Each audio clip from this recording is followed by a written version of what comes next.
Hey everyone, this is Harlan Kilstein, and I'm here with Leonard Scheff. Leonard Scheff is the author of a book that I have recommended a gazillion times, and that's not an exaggeration. It's a book that's called The Cow in the Parking Lot, A Zen Approach to Overcoming Anger.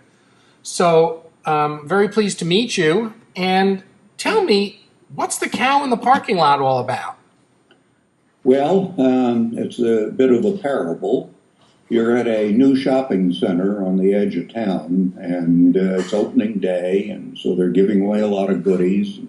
Half the town is there. You've been looking for a parking place for 10 minutes. Finally, there it is, a car just ahead of you. The backup lights come on, you stop, turn your signal on, and you wait. And as that car backs up toward you, from the other direction, a Jeep spurts into the parking place. Oh boy. Oh boy, that's not good. Now, and when you honk, the young man driving the Jeep gets out and smirks at you. Are you angry? Yeah. Okay, we change the facts ever so slightly. The backup lights come on, you turn on your signal, and you wait. And as the car backs out from the other direction, a cow comes and settles down in the parking place. A cow? A cow. 4 legs? Move? As I told you, this is on the edge of town. Okay. And that's probably where the cow has spent every afternoon for who knows how long. And when you honk, the cow looks up and moves. Are you angry? At the cow? Are you angry? No, actually, it's probably pretty funny. Yeah, it's a nice story to tell at the cocktail party the next day. And so what's the difference? And we attempt to convince you in the course of the book that there is no difference between the two events, and that indeed, ultimately, you should learn to be able to have compassion for the young man that lives such a brash life. And so that's where the title came from. Now, do I understand that you were an attorney in a previous lifetime? Well, I'm still an attorney, practicing somewhat differently now that I've managed to largely overcome anger. But yes, I was an angry attorney before my epiphany. Okay. Now, what's the definition of a non-angry attorney? You see that as an oxymoron, do you? That's correct. Attorneys have to be angry at something. Well, I must tell you that I feel embarrassed, having practiced for 40-some years with anger as a major weapon. I realize now that I was doing my clients a disservice. I'm far more effective now. I just get more results without being angry. And as we point out in the book, one of the things that happens when you're angry is it shuts down your rational abilities. In the martial arts, they tell you if you get angry, you're likely to lose. Well, that's true in law, too. You don't have the options. When you're angry, what you want to do is hurt the other person, get revenge, or you see yourself as a martyr. And all the rest of the options that might accrue to the benefit of your client are shut out. The psychological effect is the amygdala in the brain send out a tremendously powerful signal when you get angry, and it overwhelms the prefrontal lobe where your rational facilities go on.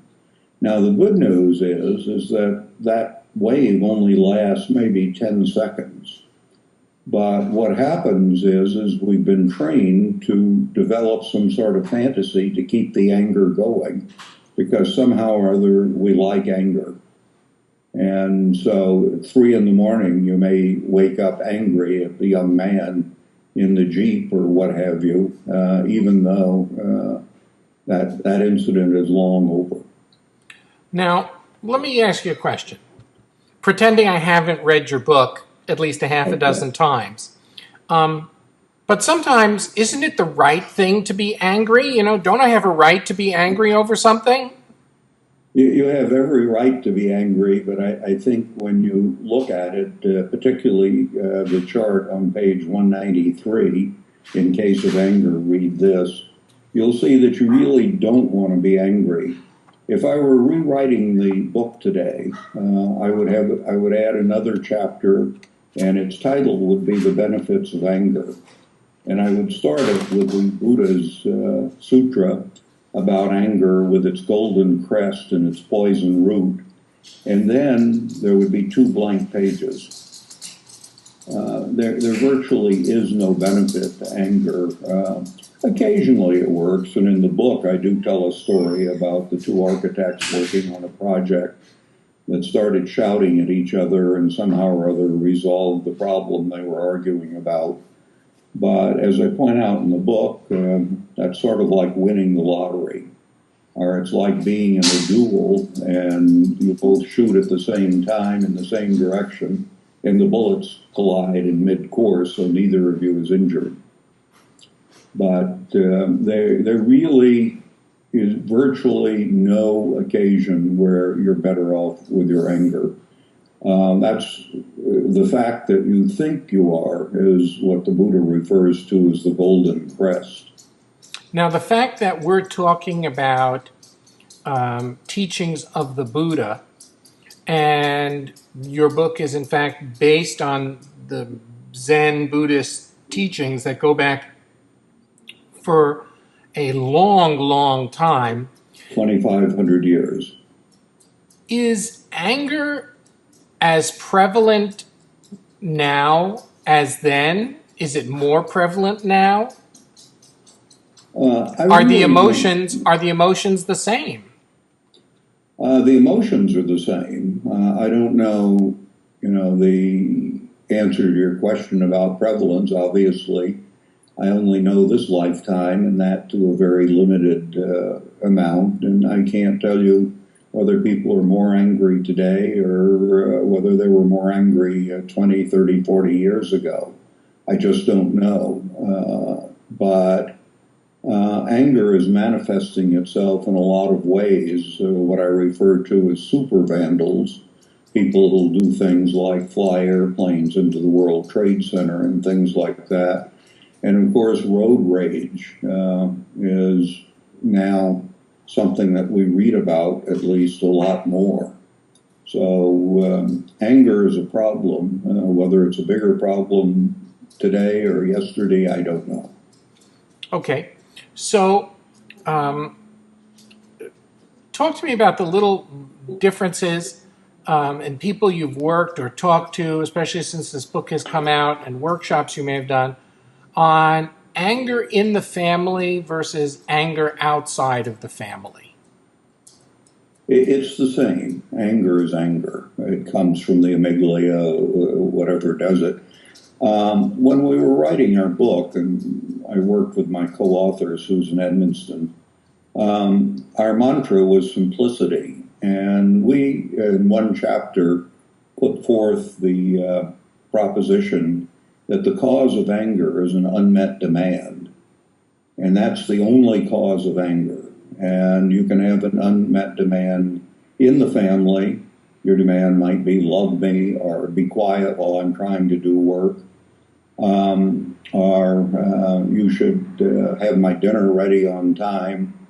And it can be the same thing outside the family with a coworker, but we also get angry at people in traffic.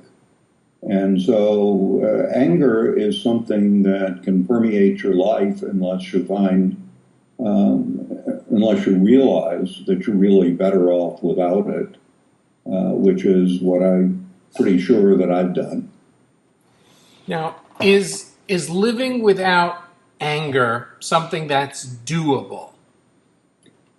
Well, they can't get to zero anger because the amygdala are there and you have your fight or fright, but you can limit the effect of it. It's a matter of attachment. If you're attached to your anger, then you'll keep it alive far longer than you should. But if you're not attached to anger and as a matter of fact, don't really want to be angry. It'll last a few seconds, and then you can move on. Okay, I don't know if you want me to take the time to tell the parable about the two monks walking to the monastery. it's one of my favorite. It's one of my favorite stories. So go ahead. Two monks who are members of an order that require them to be silent when they're outside of the monastery are walking back, and it's been raining, and they come to a little stream flowing across the path, and there's a woman standing there elegantly dressed, and she can't get across the stream without getting her gown wet. And so one of the monks goes over and he picks her up, carries her across the stream and puts her down, and she thanks him and moves on. And the two monks continue in silence until they get back to the monastery about 2 hours later. And the minute they're inside the door, the second monk turns to the first monk. He says, "Brother, I can't believe you actually touched, embraced, you carried. I can't believe you touched a woman." And the first monk says, "Are you still carrying her? I put her down 2 hours ago." Exactly. Exactly. Yeah. And we do that to ourselves. And it's not, I know now that even though there's sort of a high that you get from being angry, it's not a pleasant feeling. So, if I hear you correctly, what a person can hope for is because the anger is from the amygdala and it's a natural thing that occurs, the most that you can do is recognize when the anger occurs and short circuit it as quickly as possible. Deal with the anger and dispense with it within seconds. That's right. What about the person who says they never get angry? Yeah, as I pointed out in the book, I witnessed the Dalai Lama getting angry. And he kept at it for about 5 minutes, and then I think he caught himself and moved on. It'll never be down to zero. But you can reduce it 99%. And the more you reduce it, the more you want to reduce it. Okay, so anger is reducible. Yes. Okay. Almost to zero. That's fantastic. That's fantastic. So, what's the second step to reducing anger? The first step we know is reading The Cow in the Parking Lot. So what's the second step? The second step is when that flash of anger occurs, you ask yourself, what is my unmet demand? And Could you explain a little bit more about that? Okay. The kids are making noise and you're trying to get out a report for the next day. Okay. And my demand on the kids is be quiet while I'm working. And there are two ways to go about that. I can yell at them and scream at them, intimidate them, or I can sit them down and tell them what I'm doing and why I need quiet. And the two processes probably take about the same time, but it's far more effective because if I yell and scream at them, then I probably feel guilty for a while and I'm not as effective in doing my work. The reality is that the unmet demand can be tangible or intangible. It can be positive or negative. Love me or don't hurt me and things like that.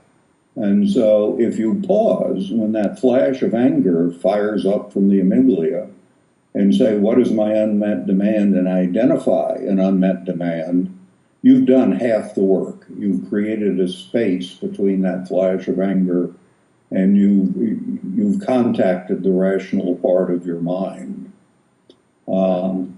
And so that's half the work. And it isn't even important that you get the right answer to what is the unmet demand. It's taking the time and coming up with an answer that is the important first step that you take. Okay. So if I can understand what you're saying and feed it a little bit back to you, there's never a time that there is a benefit to getting angry. The only person who has anything to lose is the person who's getting angry themselves. Well, one of the principles stated in our anger card on page 193 is the first person hurt by your anger is you. And of course, in the earlier chapter, we compare the difference between being angry and being happy. And hopefully people understand that being angry is unpleasant. It's not even healthy if you do it perpetually. What's the biggest stupid thing you heard someone do when they became angry? Or most irrational thing? Well, that's sort of hard, but in the book I tell the story. I was filling up my car with gas, and a woman came out of the food mart, and behind her was her kid yelling and screaming. I assume he, wanted an ice cream cone or something, and she wasn't getting it for him. And so she said, "Get in the car," and the kid got in the car, and he's still yelling and screaming, but he put on his safety belt in the back seat. And she started up the car, and he's still yelling, and so she turns around and hits him, and I guess hit the gas, and the car ran into a post. And she screamed at him and said, "Now see what you've made me do." Well, there you go. He never should have wanted that ice cream. Well, the fact that you don't want to be angry doesn't mean that you give in to whatever people want. There's a rational process. I'm being facetious there, but in other words, so basically she acted in anger, and then instead of owning the anger, she blamed the kid for the action that she did. Right. And we do that. We don't take responsibility for our part in the transaction. Okay. And so that's another thing to do, is to recognize your part in the transaction. Now, my site that I'm going to be sharing this interview on is for people who are interested in meditation. What's the role, Leonard, if I can ask you, of meditation in reducing, dispelling anger? Well, when one meditates and you become reasonably proficient at it, so that you develop a detachment to what's going on in your mind. You might be sitting there after the cow in the parking lot incident, and the young man is still on your mind. And because you're meditating and you're watching your breath and so on, you look back at that incident and realize that, there's no difference between him and the cow, because you still had to find another parking space.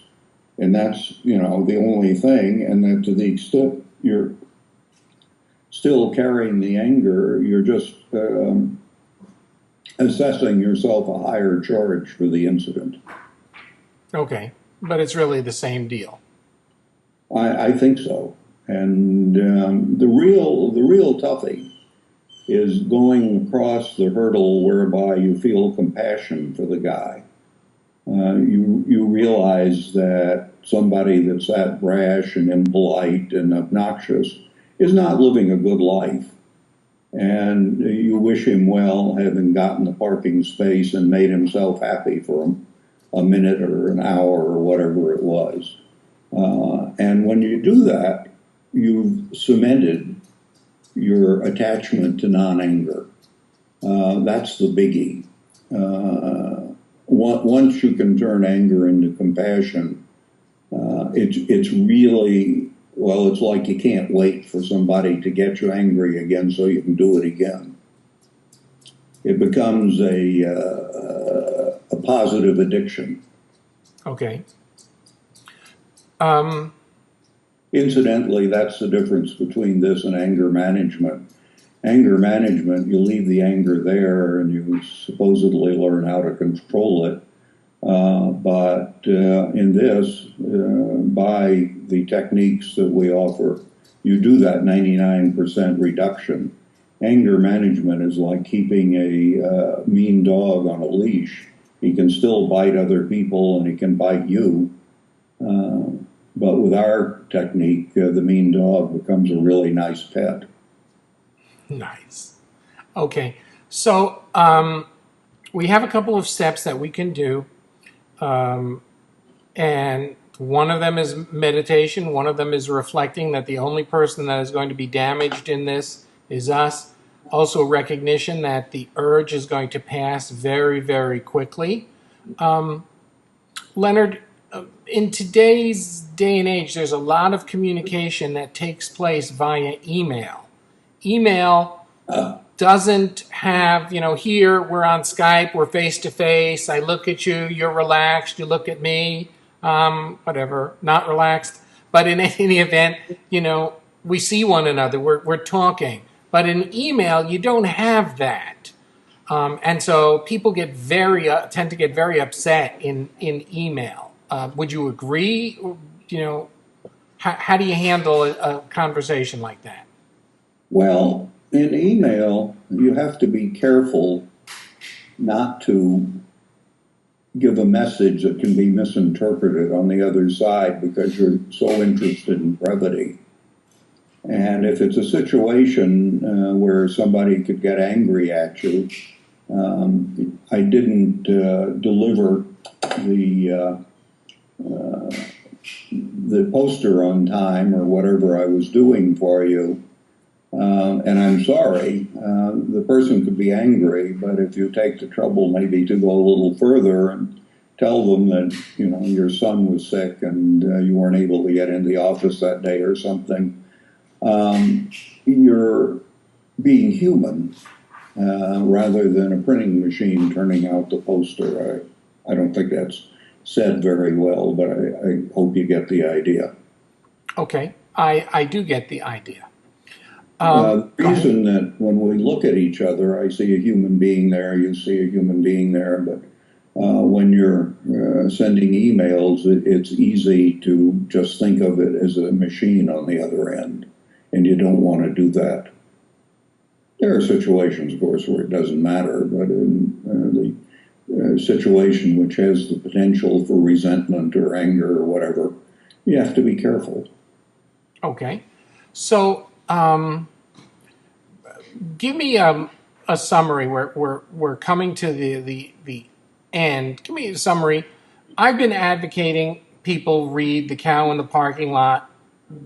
Everyone, it's one of the most important books that I've read. What will someone get from reading The Cow in the Parking Lot? Well, thank you very much for that compliment. And what the person will get from reading The Cow in the Parking Lot, assuming that they put effort in and actually do the exercises and so on, is, I believe, a happier and more effective life. I summarize the book in the introduction as you're hitting your hand with a hammer, and if you stop, you'll feel better. Well, hitting your hand with a hammer is being angry. And from my own experience, and to an extent this book is autobiographical, I can tell you that not only will you be more content and happier, but more effective as well. And I can't imagine any greater reward that you could get from reading a book. So, Leonard, when the now non-angry lawyer goes into court, do the judges stare at you and say, "Mr. Scheff, are you okay?" It doesn't really work that way. The relationship with the judge doesn't change. I found out early in my practice I got angry at a federal judge once and told him off. And how'd that work for you? It's easy to say now, as I remember it, but if he could have beheaded me, he would have. And he really ripped me a new one, as the saying goes. But if a client comes and he's been cited by someone from the city, I used to call up the person that signed the citation and say, "What are you doing? You don't understand this. My client doesn't deserve this." And now I say, "Gee, I've seen this thing and I'm not sure I understand it. Could you explain to me exactly what's going on?" And I just get a lot better results. You know the story in the book about my client and his sales tax that ended up saving a fortune because he was able not to be angry with the person that had assessed him. Okay. Well, thank you. First of all, I'm very grateful to your assistant for setting this up. When she mentioned that there was a possibility of chatting with you via Skype on the phone, I couldn't believe my luck. And to everybody who's watching this, this is the book that I've been recommending. It's called The Cow in the Parking Lot. We are talking with one of its primary authors, Leonard Scheff, who, along with Susan Edmiston, wrote an incredible book, and I urge you to get it. It will change your life. Let me note that it's now out in 18 languages. 18 languages? You mean that there's anger other places in the world other than the United States? Strangely enough, the greatest number of sales per capita is Germany. I'm not sure why that is, but yes, there is anger elsewhere. It's also available in audio, and of course you can get it on Kindle or Nook and all of those things. But to the people that read it, my suggestion is you read it quickly the first time, which is about a 3-hour read for most people. Then go back and read it more slowly and do the exercises in the space provided. Fantastic. Okay, then, thank you very much, Leonard, for being with us. Well, I really appreciate your taking the time to do this. Nice meeting you. All right, bye-bye. Bye.